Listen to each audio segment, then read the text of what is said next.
Good morning, folks. How are you doing today? So this is a hot take I had intended to get to yesterday, but I just didn't. I just didn't get to it. So I thought I would do it this morning, first thing for you.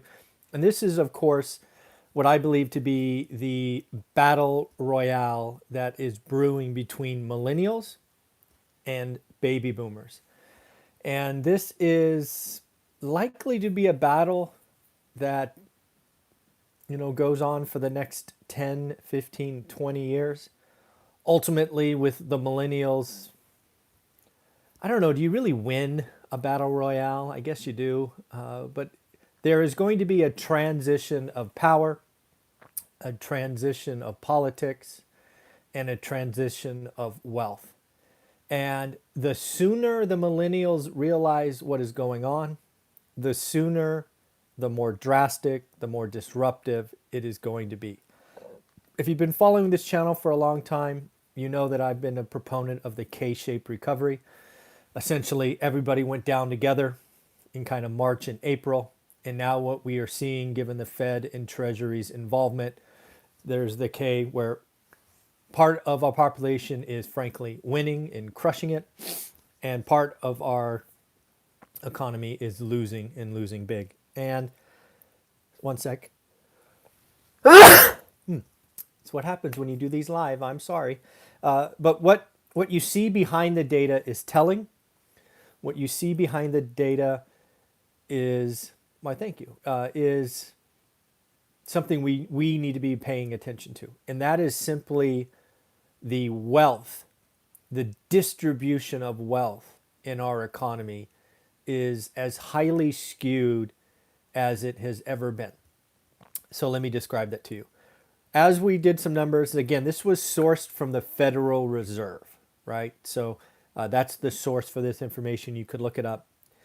Essentially, the millennials own 4.6% of the collective wealth in the United States, which is extremely low, and we will get into that in a minute.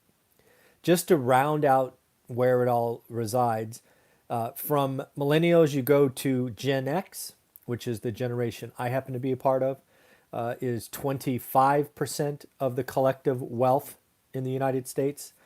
Then you go to the baby boomers, disproportionately high, and this is why we are going to have a battle royale between the baby boomers and millennials, and we should all be looking for this because it will be impactful. Baby boomers hold 53% of the wealth in the United States. And just to round it out, we still have the silent generation at 17%. Really what is going on, again, we have two of the largest populations, the baby boomers and millennials. Millennials have passed the baby boomers here recently. And just to put it in context, the baby boomers back in 1989, which is, roughly 31 years ago. Wow, it seems like yesterday.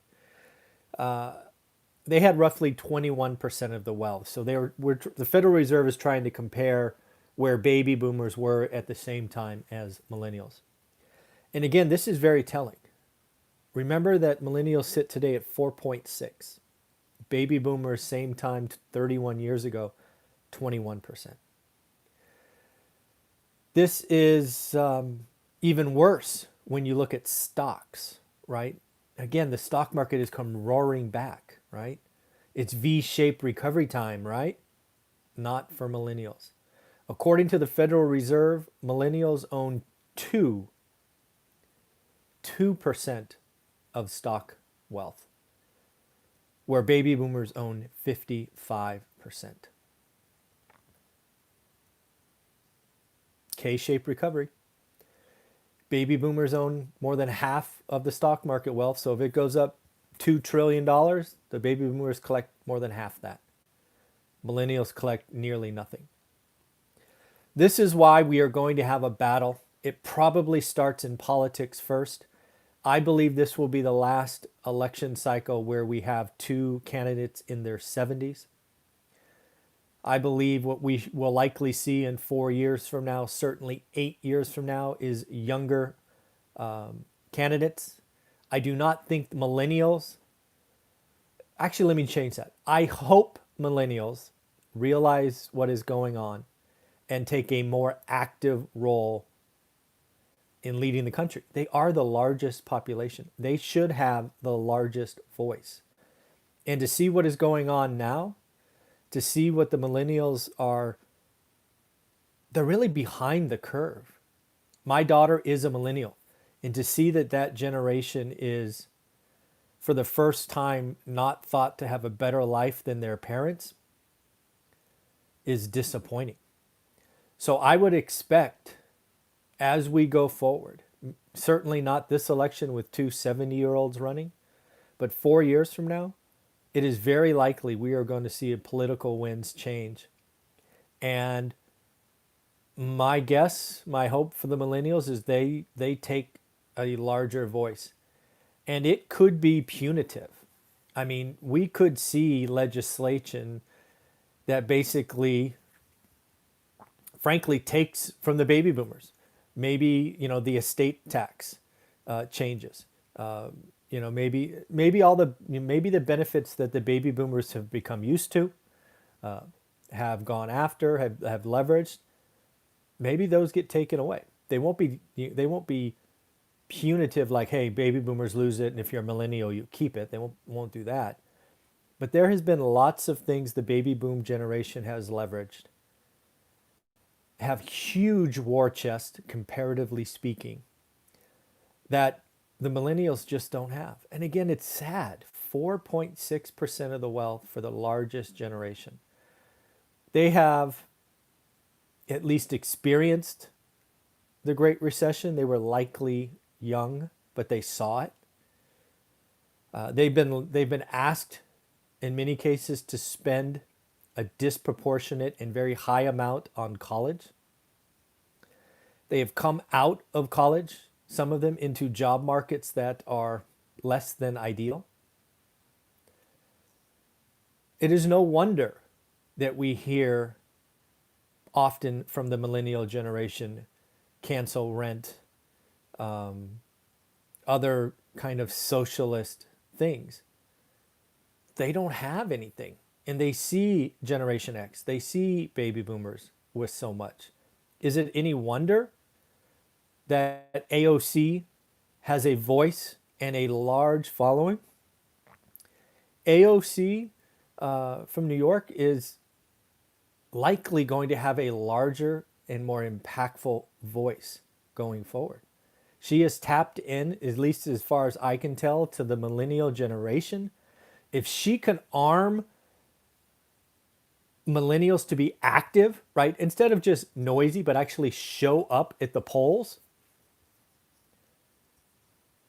we could see some stuff. And as somebody who sits in the middle, right, again, I'm not baby boomer or millennial.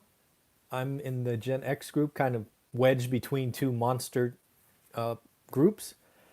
I have to ask myself what's coming. And I really do think that we are going to see a battle royale between the millennials and baby boomers evolve. And you have to ask yourself, what kind of impact will that have? What are the tax changes? What are the social policies? What happens to student debt? What happens to housing assistance? There are so many things that if the millennials got active and behind a message that they could impact. And it will be very different than what the baby boomers want.